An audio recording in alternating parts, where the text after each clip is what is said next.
Jesus and stuff. And so we're going to have a really good challenge, all right, for you for next week that I want you to really pray through and really think about. Okay, talking about stuff, and at the beginning of all of our lessons, something about having stuff. I don't know what, it reminded me about, hey, we've got football, we've got all these sports, we got our favorite shirts, okay? These are some of our things. So if you are taking part in Team Spirit Night, stand up, let me see. All right, let me see how many people. It looks like it's mostly Alabama. Yeah. All right, well, now, I'm going to tell you this. I did have Alabama on earlier today, but I had a glue explosion take place. And so I had to go with the Grissom colors because that's the only other shirt that I had clean. Okay, so forgive me for not wearing Alabama, but I am supporting one of our local schools. Okay, all right, so you guys can have a seat. All right, I don't know what the next one's going to be because I don't know what's going to go with what you're teaching on. Okay, so you got to come up with the next, theme night. Absolutely. All right, so so I'll have something good for you guys. yeah, figure that one out. Okay, so talking about Jesus and stuff. All right, let's go to my next slide. And I've got a couple of questions here that I want to ask you guys. And if you want, you can turn to Luke chapter 12 if you have your Bibles, or it's digital, whatever it is. Luke chapter 12 is where we're going to be. And so I got a couple of questions. You guys can see them on the board. Do you have enough stuff? How would you answer that question? Raise your hand if you have enough stuff. All right, most people have enough stuff. Okay, so, all right. Now, not everybody raised their hands. So let me ask you this question. All right, could you have enough stuff? Could you have enough stuff? Raise your hand. All right, so then let me ask it this way. Is it possible to have too much stuff? Yes. All right, we all agree that it's possible to have too much stuff, okay? Because I put some things on here that I kind of like, Now, I used to own, and I'm going to tell you this story. I used to own an Avalanche, okay? And I would have loved to have pimped my Avalanche out kind of like this, Tsunami tires, four-wheel drive, deck it out really nice. Or this Camaro, this 2016 convertible, with all the bells and whistles. Okay, those things are cool for me. But then I thought maybe you guys might like some of this other stuff. Okay, but all these things remind me of stuff. And is it possible to really have too much stuff? And that's what I really want to get to the heart of what Jesus says about our stuff once again. Okay, so I think sometimes it's hard to really answer. Do we have too much? Okay, sometimes we don't see it right away. Sometimes we don't think about it, okay? And it's kind of difficult to answer, but I think it's something that all of us really have to think about. Do we have too much stuff? Is the stuff that we have, is it consuming our lives? Okay? That's a question that we really need to ask ourselves. And I wonder, is there something that you really, and you can raise your hand on this one, I'd like to see. Is there something that you really, really just had to have? You went through blazing fires, jumped out of airplanes to get it. Anybody have any stuff that's what you did to acquire it? You had to have it, no matter what. What was that item? Food. And I know Cole's going to say socks. There it is. Yeah. I've been listening. Andrew, what is it for you? What was it? You had to have it. You go through any lengths. What is it? My sunglasses.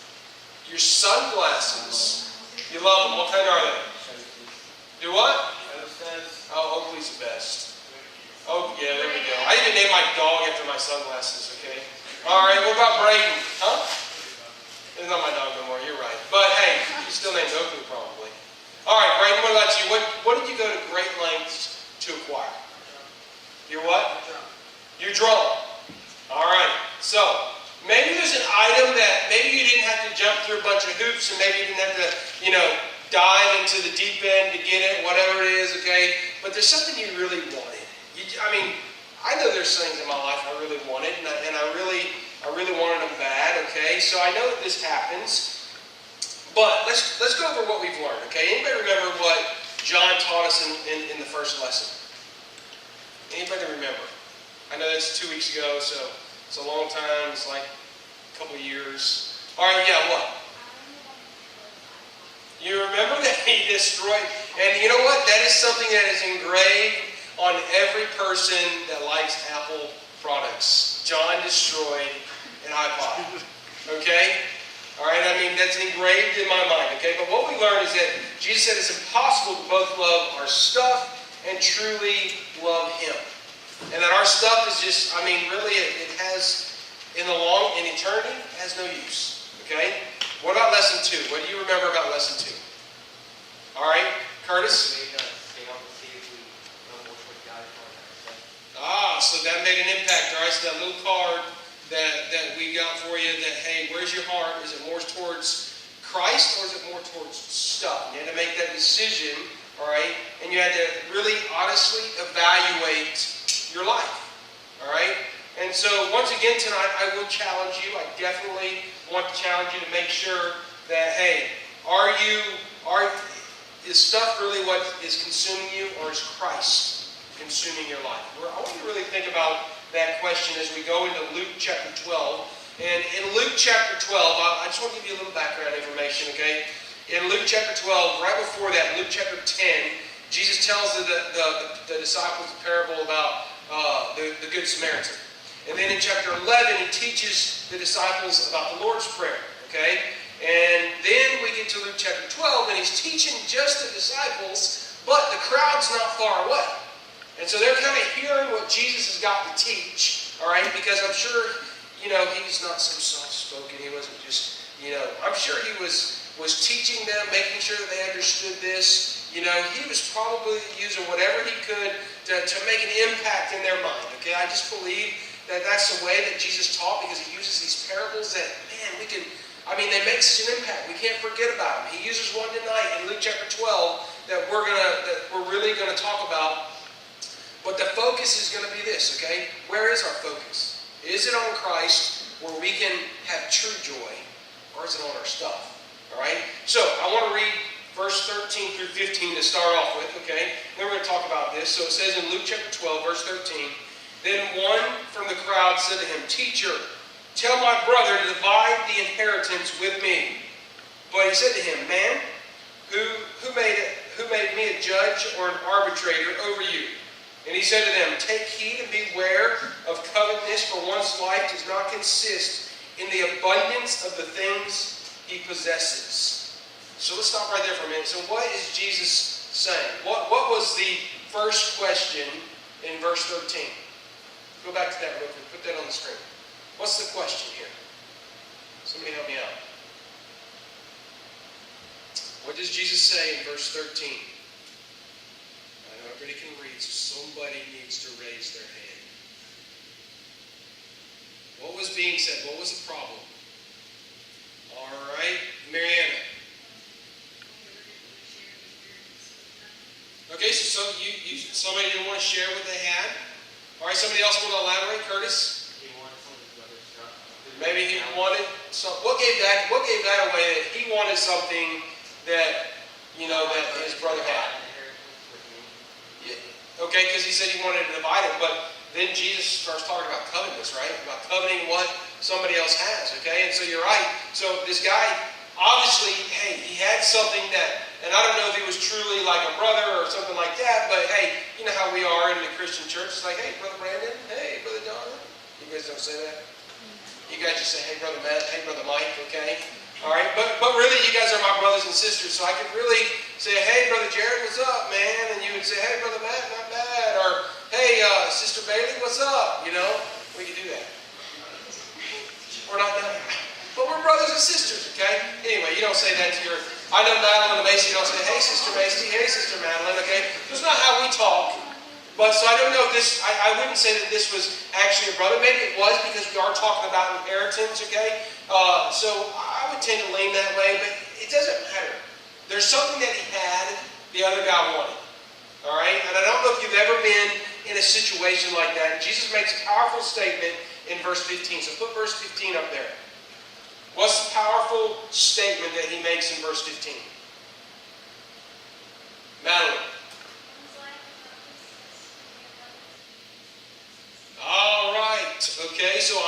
the end of that, okay? For one's life does not consist in the abundance of the things he possesses. So what does he say? It doesn't matter how much you have, okay? Anybody else want to, I mean, you're right, but what else? Anybody else want to add to that or say anything else about that? Madeline, you read it. What do you think it says? I mean, what do you think it means to us now? Well, exactly what it says. All right, Jackson? All right, it doesn't matter what we have, okay? Which is exactly what it says, right? That's exactly what it says, and that's exactly what it meant to them. It means to us, okay? And that's the amazing thing about God's Word is that it was for a specific audience there, but it applies to us as well, okay? And so we have to understand that hey, one's life does not consist in the abundance of the things that we possess. It's not all about stuff. We've got to understand that it's not all about stuff, like it's not all about us, okay? And you know what? Our culture. Do you think our culture tells a different story? What do you think? Jonathan, you're shaking your head like, yes, it does. How does it do that?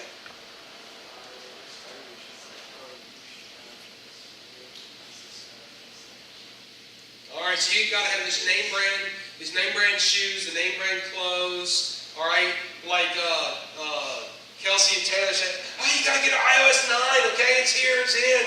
All right, that's on video and that's going on the website, okay? I punked you guys out right there. I'm for real. I am, yes. If you log in to www.farleycc.com, hit the youth tab, and you go and look for this series, Jesus and Stuff, you will find this tomorrow afternoon. In your name, I dined you guys out, okay? So, but anyway, I'm just picking at you guys. But, hey, if you like that, that's good, okay? But anyway, we like our stuff. You know what? I mean, for years, all right, I wanted the coolest truck in the world, the Avalanche. I mean, I wanted it. Did I covet it and just had to go to all lengths to get it? No, but you know what? I did get one, all right? I didn't buy it, but my wife bought it for me while I was deployed, okay? And it was one of the greatest gifts. And when I had to part with it, I cried. Okay? I'm not kidding. I cried, okay? When I parted with it, all right, when we had Max, we had to have a van. And my truck was paid for, so you know what? Not everybody's going to fit in the van and other people, okay? Because my girls, I don't know if they're like you, but we always got to have friends over. Anybody else like that? We always got to have somebody over, okay? And so we didn't have room if we only had seats for 5 now, okay? Because we got 5 people in the family, so we had to have a minivan. I had to go back to a stinking minivan, okay? I don't like minivans. I would rather have a truck. Preach. I had a minivan for 10 years. And I finally got rid of that sorry thing. And Max came along and I had to get another one. All right? Hey, all right?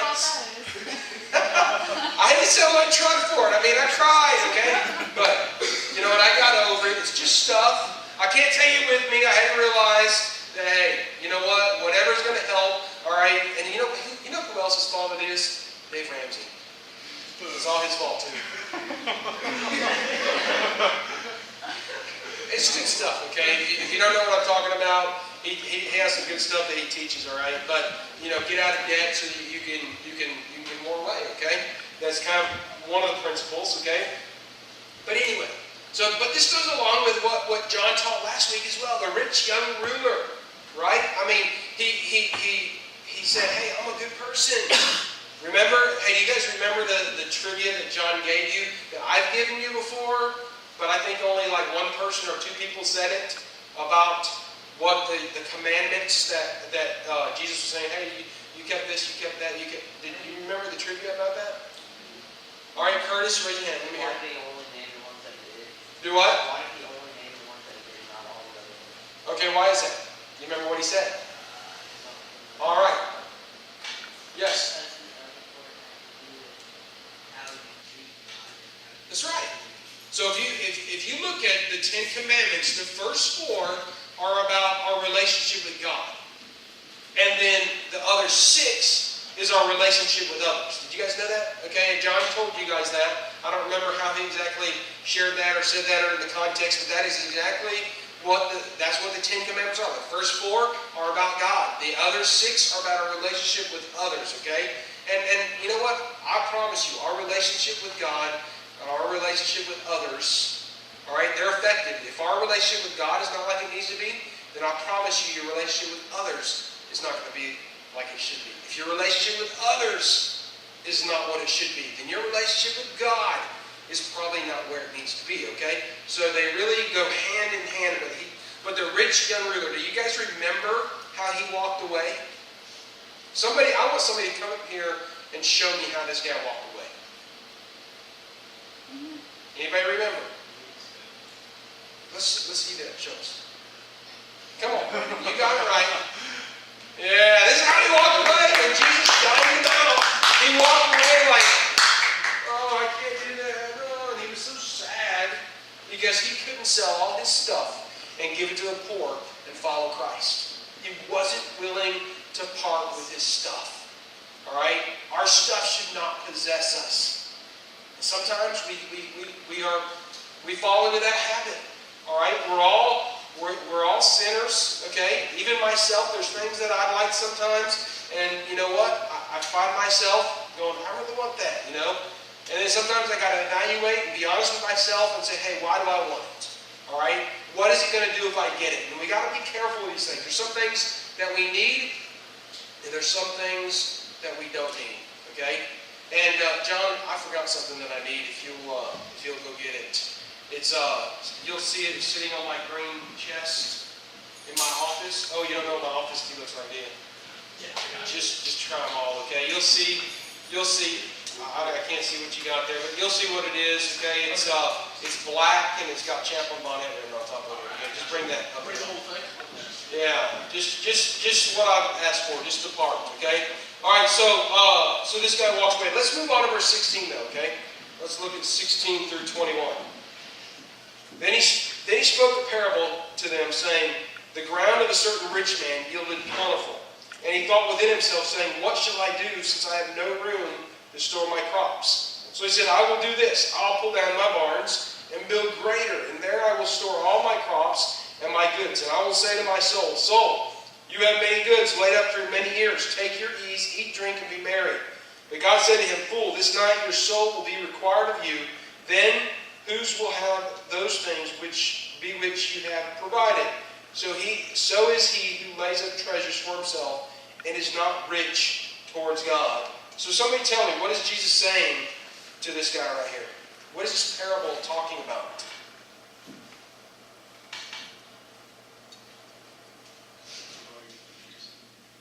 All right, so don't keep all your stuff to yourself. I think it's part of it. Anybody else want to add to it? Anybody else? Jonathan? Use it for his glory. Okay? I agree. I'd go with that. Anybody else want to add to this? All right, so let's think about it in this way. This guy had a lot of stuff. All right? And here's the thing I'm not going to lie. Stuff makes life easier, doesn't it? Would you guys agree with that? Some stuff makes life a little bit easier. I mean, I remember when there was no such thing as a cell phone. All right? I'm not that old, but I do remember that day. And I was no, not that. It was a black one. The black thing. Come on. Yeah. I thought you said gray. Okay, I'm with you. All right. So, but I remember a time when I was a youth pastor in Coleman, Alabama. I did not have a cell phone yet. I kept telling Melissa, we got to have a cell phone. We're going to get stranded, and you know what? We're going to want to be able to call somebody or get help or whatever. And lo and behold, we drove to Decatur, all right, from Coleman. We needed something. We had no way to do it. We had to stop and find a payphone. And by that time, we weren't the richest people in the world, and so cell phones were out a while. And payphones started going on a decline. And trying to find a payphone was trying to find a needle in a haystack. We finally found a payphone. We called somebody, hey, how do we get to your house? And they told us, okay, we got there. Sometimes things make life easier. A cell phone would have been nice to have, and I'll tell you the next week, what did we end up with? A cell phone, all right? And then I remember when the little GPS things you put on you guys probably don't even know about those anymore, okay, that you put on the dash, all right? How many in your vehicle that your parents own have a GPS on the dash, okay? So you guys know what I'm talking about. Now you can just do them on your phone. Makes it real simple and real easy. It talks to you, all that good stuff, okay? But you know what? I was the senior pastor of the church, and I had to go visit somebody. I had no idea where I was, where this guy lived. And you know what? I had to stop using my cell phone for directions. But if I would have had a GPS, that's it. If I would have had a GPS, man, I would have been able to locate this guy's house, and no problem, not to call, not to waste any time, nothing like that, okay? But what did I get the next week to make my life easier? GPS, exactly. So I'm not going to lie. Sometimes stuff makes our jobs or it makes life just a little bit easier. It makes it a little more entertaining. I mean, look at all the stuff that we've been able to acquire, okay, with the blessings of God, with God helping us. We've been able to acquire a lot of stuff in our game room now, okay? And you know what? I'm fascinated the way that you guys are coming together and you guys are having fun, okay? Me and John talk about it every week since we've opened up the new game room, and everybody's like, it's amazing to see you guys hang out, okay? It's cool to see that kind of stuff, all right? We love it. All right, and so we know that what it's doing is providing what we'd like, but it's stuff. You know what? If any of it didn't work, or we had to throw it away, or somebody else needed it, I'd be more than happy to give it away. You guys might be mad, but you know what? I'd give it away. All right, and I'm sure you guys would get over it. It's just stuff. All right, and this guy was building bigger barns, adding more stuff, and then what happened at the end? What happened as soon as he did this? What did God say? Yep, you're going to die. It's time for you to go. You just acquired all this stuff, and now you're dead. All right? Now what's happening to your stuff? Who's getting it? That's really what he says, okay? You just died, all your stuff, game over, just like you're in Mario Kart and you lose the race. Game over, okay? I mean, that's what God said. Game over, buddy, after he acquired all this stuff. Has that ever happened to you on a game? I mean, you guys are working hard on it, and all of a sudden the power gets pulled without you saving it. All right? Okay, now just imagine, I just did that to y'all, didn't I? All right?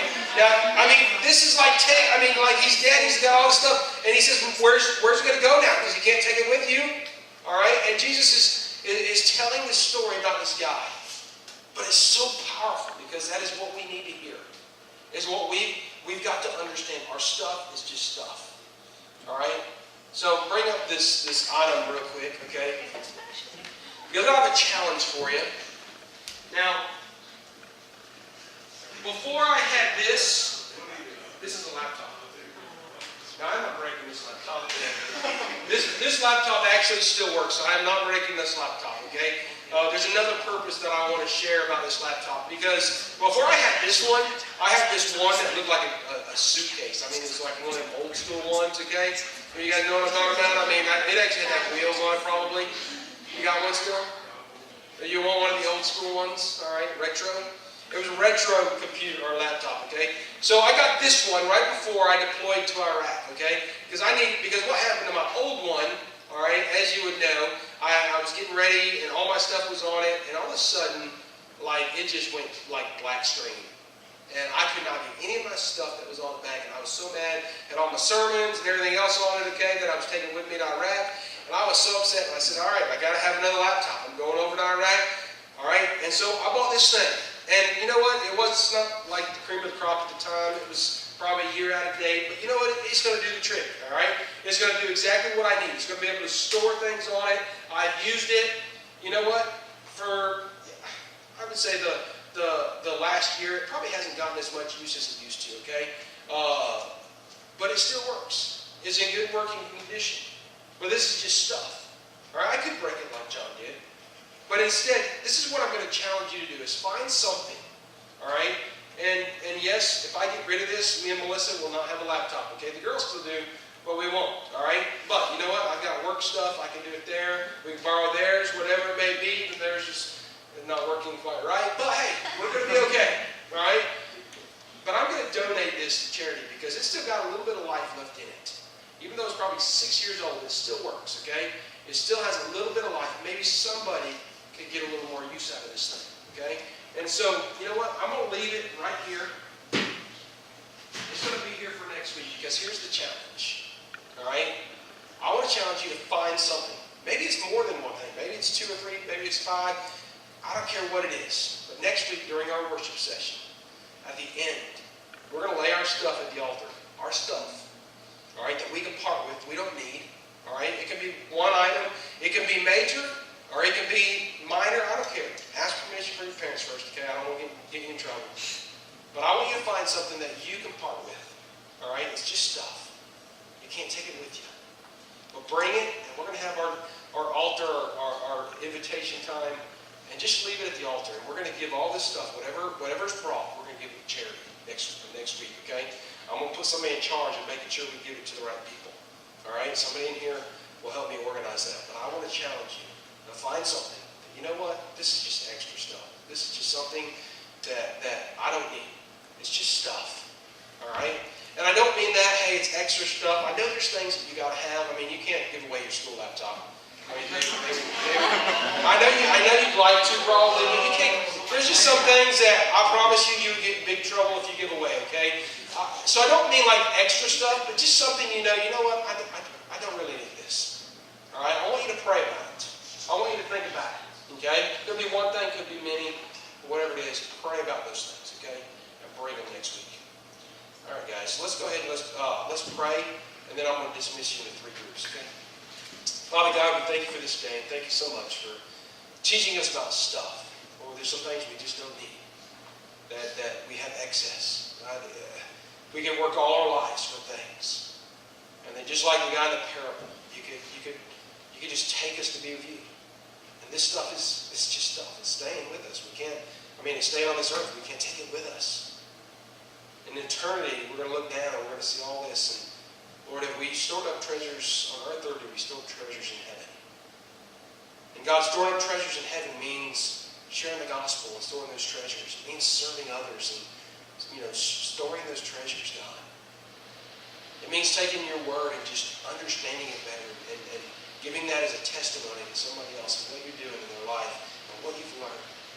Those are treasures that we can store in heaven. Those are things that last for eternity. So God, help us to focus on those things. Help us to focus on you, not our stuff. In Jesus' name.